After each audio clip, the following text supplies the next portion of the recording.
የባህል ሙዚቃው አባት ሁለገቡ የሙዚቃ ሰው ግጥምና ዜማ ደራሲ የሙዚቃ ቀማሪ የህዝብ ለህዝብ የባህል ሙዚቃ ጉዞና አቀናባሪ በሀገራችን የባህል ሙዚቃ ላይ ትልቅ አሻራውን ያኖረ ድንቅ ከያኒ ነው አርቲስት ተስፋዬ ለማ።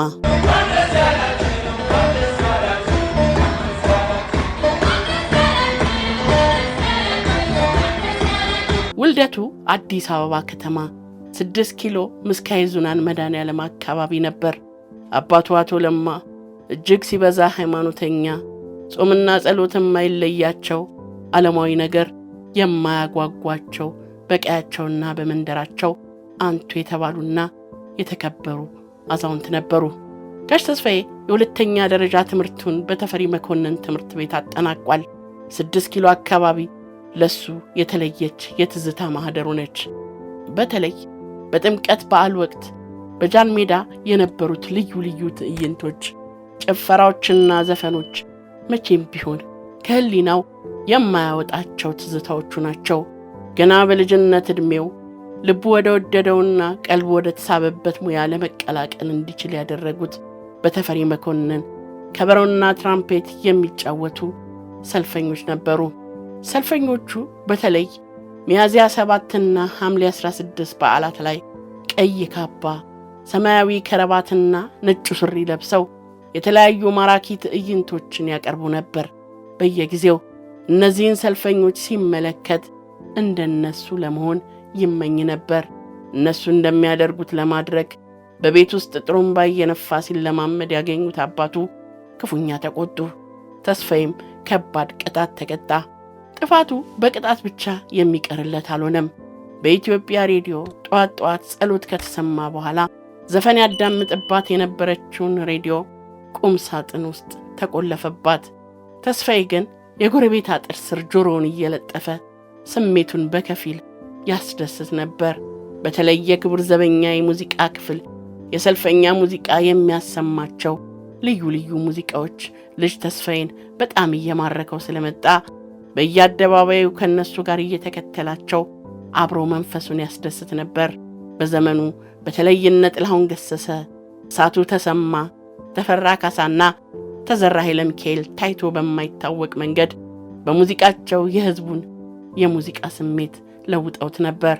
ተስፋዬ የተለያዩ ጽሑፎችን በመጻፍና ግጥሞችን በመግጠም ራሱን በደንብ ካሰለጠነ በኋላ በኢትዮጵያ ኪነ ጥበብ ትምህርት ቤት በ1960 ዓመተ ምህረት በአርቲስት ተስፋዬ ገሰሰ አማካኝነት ለመጀመሪያ ጊዜ በ50 ብር ደሞዝ ተቀጠረ። የራስ ቲያትር ስራ አስኪያጅና የአዲስ አበባ የባህል ማዕከል መስራች በመሆን ለብዙ ዓመታትም አገልግሏል። በተጨማሪም ከመደበኛ ስራው ሌላ ለጥላሁን ገሰሰ፣ ለመሐሙድ አህመድ፣ ለመልካሙ ተበጀ፣ ለብዙነሽ በቀለና ለተለያዩ አርቲስቶች ስራዎቹን አበርክቷል። እኛም አለን ሙዚቃ የተሰኘው ስራው የኢትዮጵያን ባህላዊ ሙዚቃ መሳሪያዎችን በስፋት ያስተዋወቀበት ተወዳጅ ስራው ነው።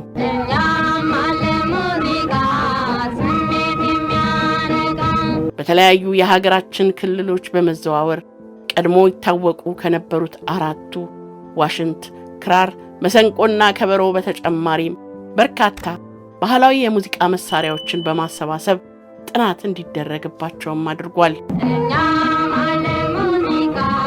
ጊዜው ዘመናዊ ሙዚቃ የተወደደበት፣ ቡጊ ቡጊ፣ ትዊስትና ቻቻ ከውቤ በረሃ አልፈው የከተማውን ሙዚቃ አፍቃሪ ቀልብ የሳቡበት ወቅት ነበር።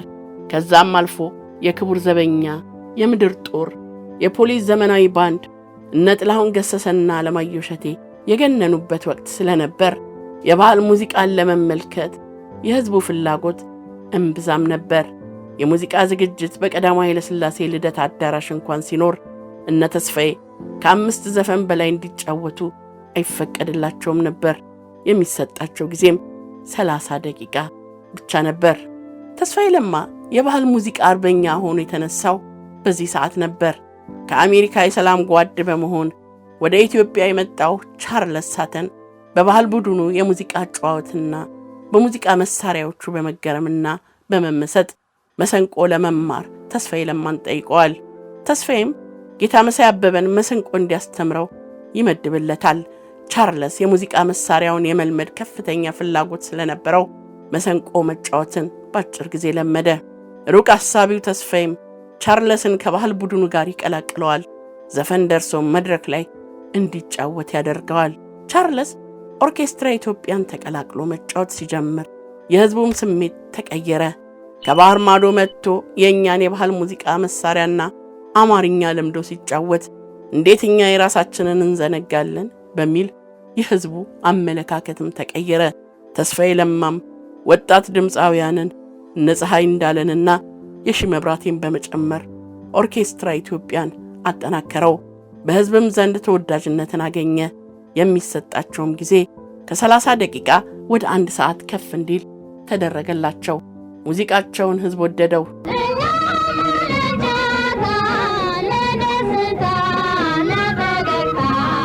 ይህ በእንዲህ እንዳለ በ1961 ዓ.ም ኦርኬስትራ ኢትዮጵያ ትልቅ አደጋ አጋጠመው። ዩኒቨርሲቲው ባጀት የለኝም በማለት ከዩኒቨርሲቲው ግቢ ያስወጣቸው። ተስፋዬ ለማ ገና በ19 ዓመት ዕድሜው ትልቅ ኃላፊነት ወደቀበት። ቡድኑ እንዳይበተን ልምምድ የሚያደርጉበትን ቤት ተከራይቶ አዳዲስ ዜማዎችን እየደረሰ ሰርግ እየፈለገ እያሰራቸው አቆያቸው። በ1962 ዓ.ም ቻርለስ ሳተንን የኦርኬስትራው ዳይሬክተር አደረገው። ቻርለስም ኦርኬስትራው ከመፍረሱ በፊት በማለት ወደ አሜሪካ ሄዶ ትርኢት የሚያሳዩበትን መንገድ አመቻቸ። ኦርኬስትራ ኢትዮጵያ ዘብሉ ናይል ግሩፕ ወይም የአባይ ልጆች በሚል መጠሪያ በአሜሪካ 20 ከተሞች በታላላቅ መድረኮች ትርኢቱን አሳይቶ አድናቆትን አትርፎ ተመለሰ። ይሁን እንጂ ብዙ የተደከመለት ኦርኬስትራ ኢትዮጵያ ደርግ ስልጣን ላይ ሲወጣ ወዲያውኑ እንዲበተን አደረገው።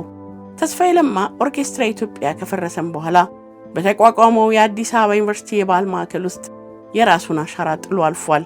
የአዲስ አበባ ዩኒቨርሲቲ ተማሪዎችን ሲያስመርቅ የሚያሰማው ህብረ ዝማሬ ለሌሎችም ዩኒቨርሲቲዎች የተረፈና እስካሁንም ድረስ የምረቃ ባህልን የሚያደምቀው እንኳን ደስ ያላችሁ የተሰኘው ህብረ ዝማሬ የአንጋፋው ከያኒ ተስፋዬ ለማ ድርሰትና የራሱ የቅንብር ሥራ ነው።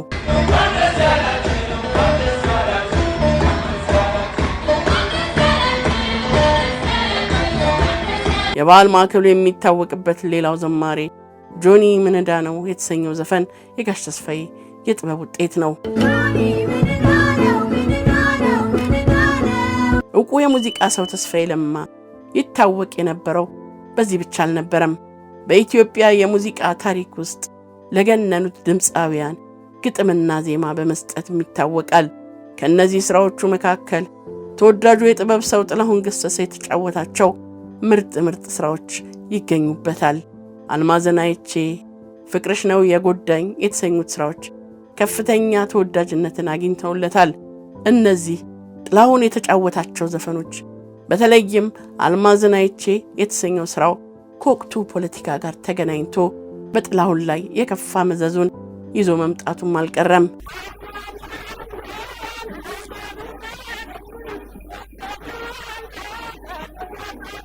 ተስፋዬ በግጥሞቹ ጥንካሬ ምክንያት ከመንግስት በሚደርስበት እስራት ሳይበገር የፈለገውንና የመሰለውን የሚጽፍ ደራሲም ነበር። ከ300 ሙዚቃዎች በላይ መድረሱ የሚነገርለት አርቲስት ተስፋዬ ለማ በኦርኬስትራ ኢትዮጵያ ከሰራቸው የሙዚቃ ሥራዎች በተጨማሪም ለመልካሙ ተበጀና ለሂሩት በቀለ እጅግ ተወዳጅ የሆኑ ሥራዎችን አበርክቷል።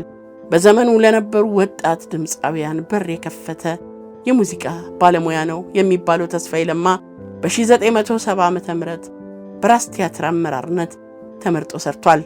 ሲኒማ ራስን ወደ ራስ ቲያትር በመለወጥና በማደራጀት ሂደት ውስጥ ግንባር ቀደምና የመጀመሪያ ሰው የሆነ ተስፋዬ ለማ የምንጊዜም የራስ ቲያትር ራስ የሚል ቅጽል ስም አትርፎም ነበር።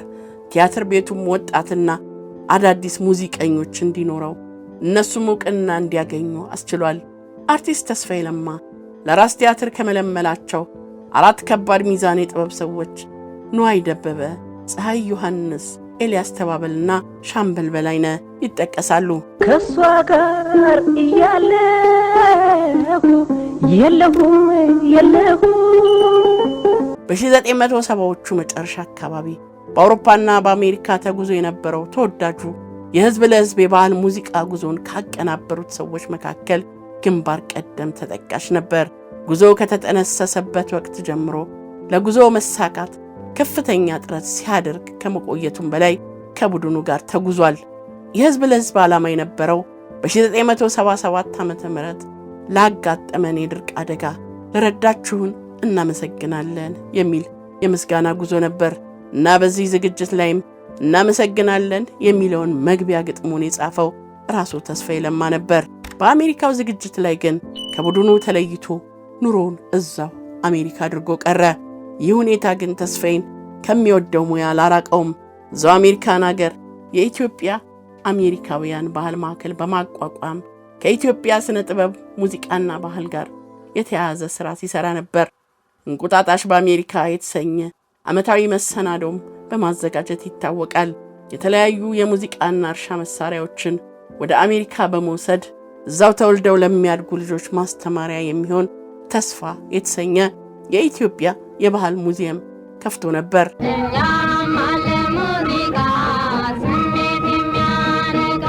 ኢትዮጵያ እያለ የአኗኗር ዘዬው ለብዙዎች ግራ ነበር ይባላል።